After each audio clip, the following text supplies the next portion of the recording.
So the summer DLC is out, and it's okay. There's fair bit of content there. I don't dislike it, but it feels like it's a stripped down version because maybe they're just trying to stretch out content until GTA 6 is out. Hello everyone, welcome to another video.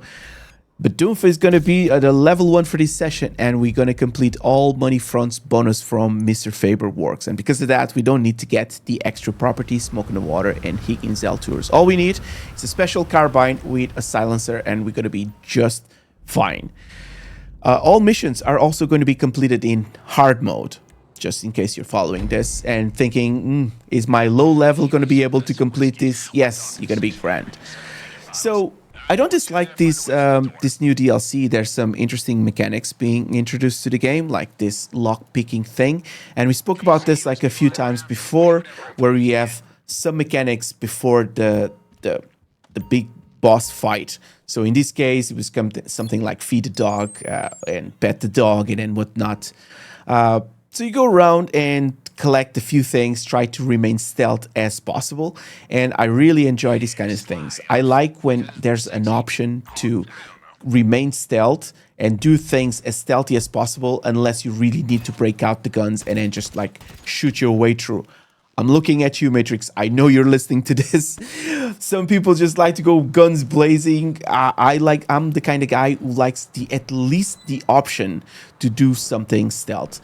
I also like that these runner's notes, some sort of mystery clues kind of thing, where you actually need to solve the problem. And I did my very best to not go to YouTube or and take any notes just to get like help with this. And it was just so much fun to just figure these things out on your own.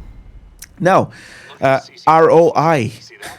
I should have checked like what that means because I can only think of one thing that ROI means.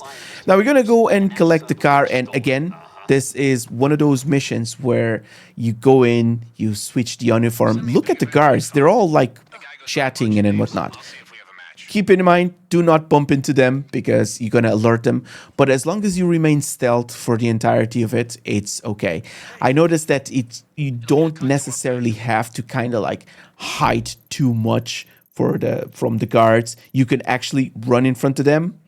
But I just still decided to hide because I don't know. I thought I was going to get caught. There's ways to do this all stealth, sneaky, and I absolutely love this. Take out the guards at the bottom. This guy, again, everyone is on their phones. What's wrong with this?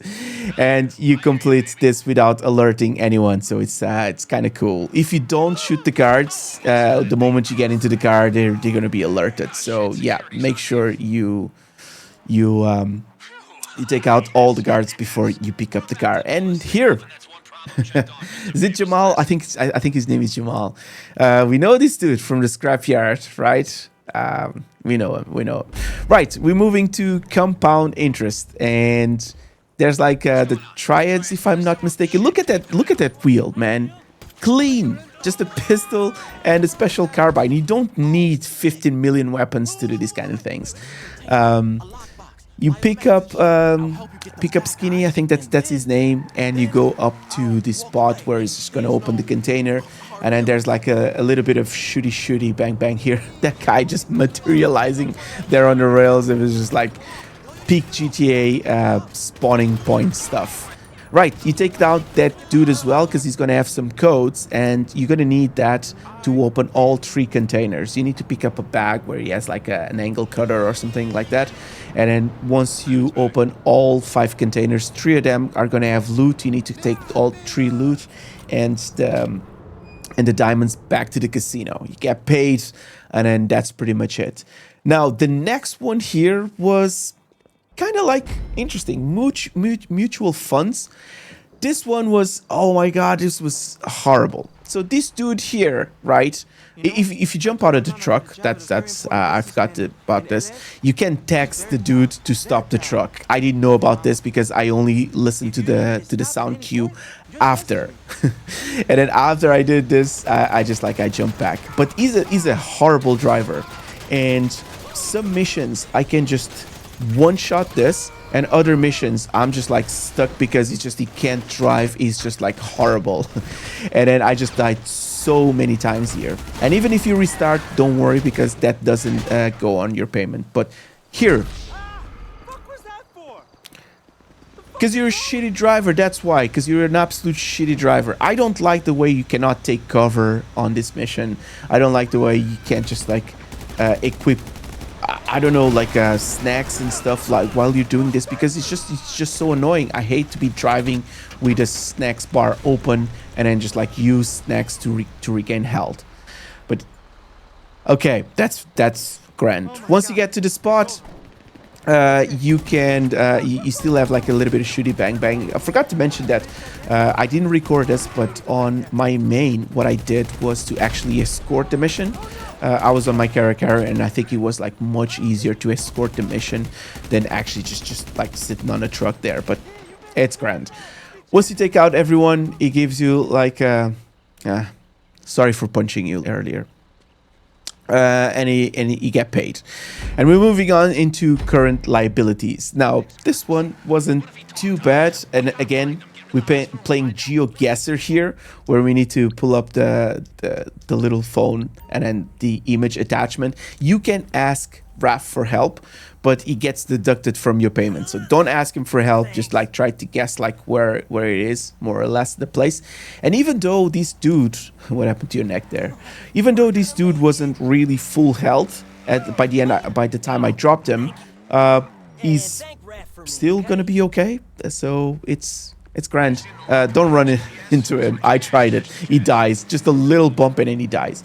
Anyways, after this, you're gonna go and then get the money from like these dudes. One thing that I noticed on this mission is that your car doesn't have bulletproof tires. And it's just so stupid that they don't put bulletproof tires on these cars.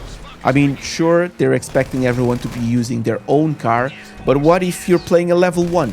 What if you just want to play a level 1? And then not use your own car, just borrow Raf's car. Anyways, close the gap there. That was beautiful. Keflon.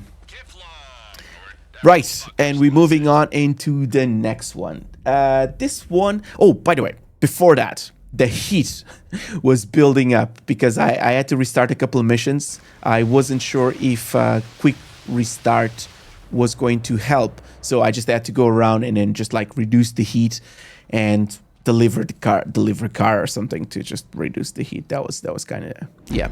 Anyways, the Monopoly. So the Monopoly was interesting as well.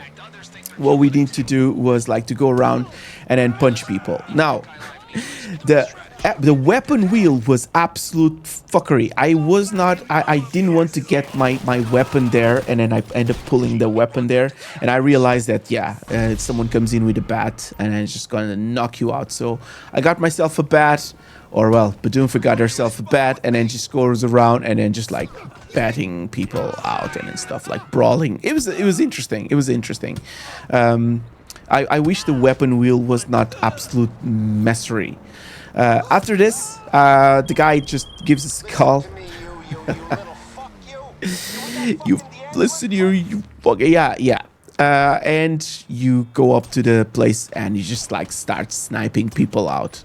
Again, I really enjoy these missions where you're just looking at cones of vision and you're just like trying to do your best to not get detected. I know like most of the screen is just playing there like just for viewership and then whatnot, but yeah, you can dodge like most of the cones of vision and whatnot, and it makes it for like a super interesting way to do it, other than just like pulling up weapons and then boom. That was so funny. Other than just like pulling up weapons and then just like shooting your way through things. So I thought that this was like super interesting. At the bottom here, like you pick up a bag and that's it. Now, once you finish this mission, man, this is just so anticlimactic. The way you just finish the mission and that's it. There's no one handing you a payment. There's no one celebrating. It could be something, man, just some cinematic, and then you just feel so anticlimactic. But either way, that's how I show you more or less obtain the maximum possible bonus. You can do it with a level 1. You can then check your challenges there on the challenge thing. And that's it. That's going to be it for today. Thanks very much for riding shotgun. I'll see you guys on the next one. Ta-ta.